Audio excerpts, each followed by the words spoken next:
All right, so we talked in other classes about these Google Cloud servers you can use. See if this thing is done. It is done. All right, so you make a free account at Google and give it a credit card. You can make Linux servers for free. And so you make an Ubuntu server and a Debian server. It's very easy to do. And I've got one here. Then you get a headless server.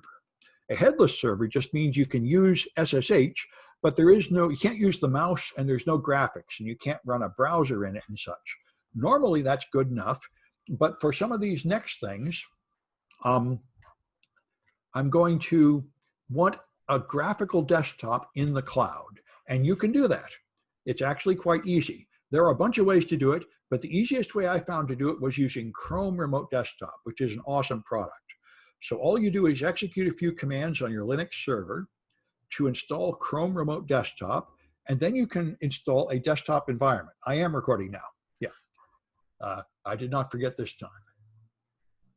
And so this, again, there's a few commands.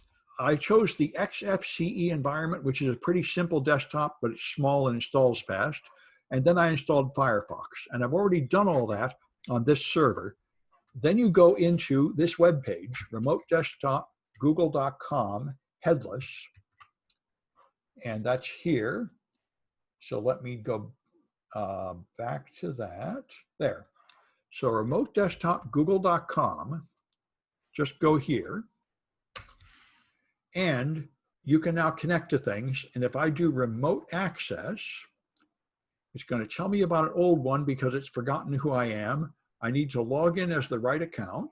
And now it detected my machine here. My machine here is Deb10B. And I set it up right before class. So you just appears here in your browser. And you're protected by a PIN. When you install it, you specify a PIN. That's your security. And now I have a graphical desktop on that server. So you can run graphical applications in the cloud.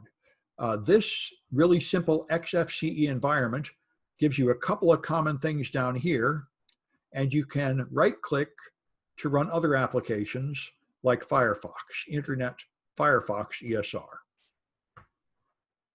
So you can run Firefox here, and this makes it possible to run graphic tools up here. And the tool I want to run is ZAttack Proxy. ZAttack Proxy requires graphics, and it's quite popular, but many places filter internet traffic, so you can't really run it from a local machine.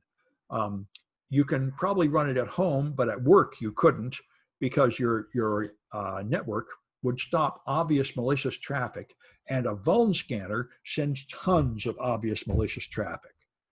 So you can install Zap with some commands. You have to install, good. I did it. You have to install Java, JDK, and I did update it. You install Java and you install Zap, and then you can run Zap. So it's OWASP Zap. You have to run it from a command line. So I'm going to open a command line here, and then OWASP Zap. And it will launch a GUI in Java in the cloud, and there it is. So now I can scan Hackathon, and this is, of course, a central part of everybody's pen tests and everything you scan. Use automated scanners for what they're worth. Automated scanners are pretty limited. They often lie to you. They often miss vulnerabilities that are there, and they often report vulnerabilities that are not really there. But they're one of the tools you use. So I'm going to say I do not want to persist the session, which is true. Now you can do a variety of scans. I'm just going to do the simplest one, an automated scan. Now I just need to give it a URL, and I'm going to give it my Hackathon here. I'm going to use the secure Hackathon website because everybody's secure these days. So you should get used to doing those. So it's hackathon.samsclass.info. All right. And then you can just hit attack, and it will now start scanning it. And it'll take about 7 minutes from the cloud. It can be a lot slower on your home network. And you'll find several things here. So I highly recommend doing this one. If you haven't played with vuln scanners before. You should get used to them. And there are various flags. It finds a series of vulnerabilities. Of course, that Hackathon server has all kinds of vulnerabilities. That's why I'm using it.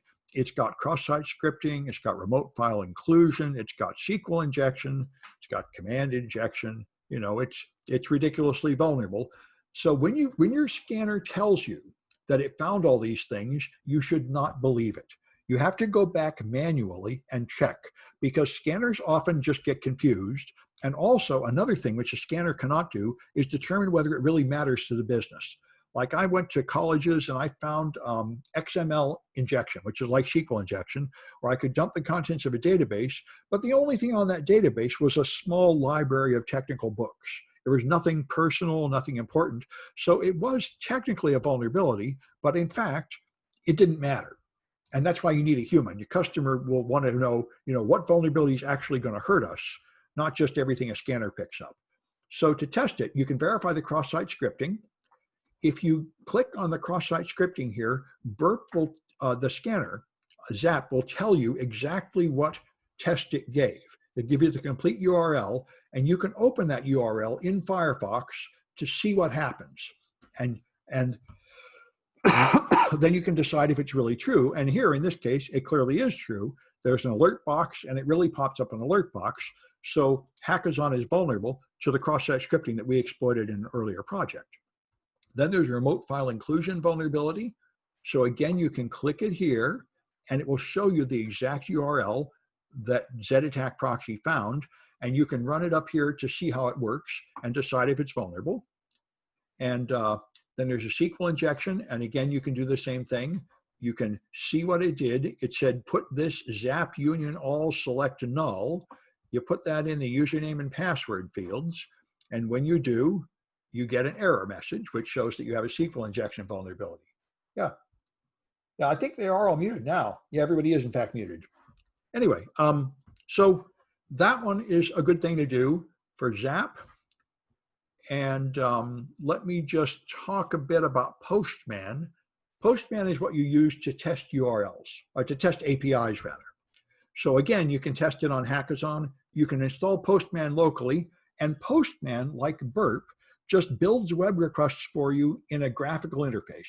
You could write simple scripts in Python or something to do it, that Postman just makes it easy to do it yourself. So you install this tool called Postman, and then you can just build requests, create a request, and you can tell it the website you want to go to, and you can send GET requests or POST requests. You can feed in cookies, and this is how you test APIs to see if they can take data. Typically, APIs are used for things like mobile phones. Two people aren't muted, and there's background noise. I don't hear it. And according to my list, everybody is muted. So I'm confused. Elizabeth says, no, not everybody is muted, and there's some background noise. well, here's my list. And, well, it says everybody's muted, so I'm confused. And I don't hear any background noise. I think it might just be your system somehow. If anybody else is hearing stuff, let us know, because I'm not hearing it. However, perhaps there is some mysterious property of Zoom going on that I'm unaware of. I'm not hearing nothing. Yeah, I think it's just something on your system, Liz. So there. This is what you always tell people. It's just your system. It's not a real problem. Anyway, all right. So anyway, you can practice this and build requests and see how they get up. So here I can send a GET to it with no authorization, and you can create things here. So there's a couple of projects here where you get to practice with these things, sending up tokens and seeing how they work. And the one which I found surprisingly difficult was to use the GitHub API. I finally just had to make a video and go exactly on the steps. If you move even 1 inch off, it fails. APIs are very confusing and very fragile, but there is a public API for GitHub. I wanted to get the one for Facebook, but it was too complicated for me. And so you can log in to your GitHub account, and you can go to developer settings and make a personal token, and then people can authenticate and use your GitHub from some other application. But the API is pretty painful to set up, and I recommend getting some practice with Postman here so you can see how it goes. So there's another project here where you set up some basic requests, And I actually use one of those tokens. I use the YubiKey to authenticate with the. mhm.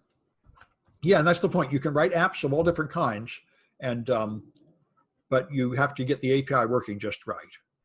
All right, so I'm going to stop this recording, and then I'll talk about Splunk and Suricata, and that might be as far as we go. We'll see. All right. Stop this one.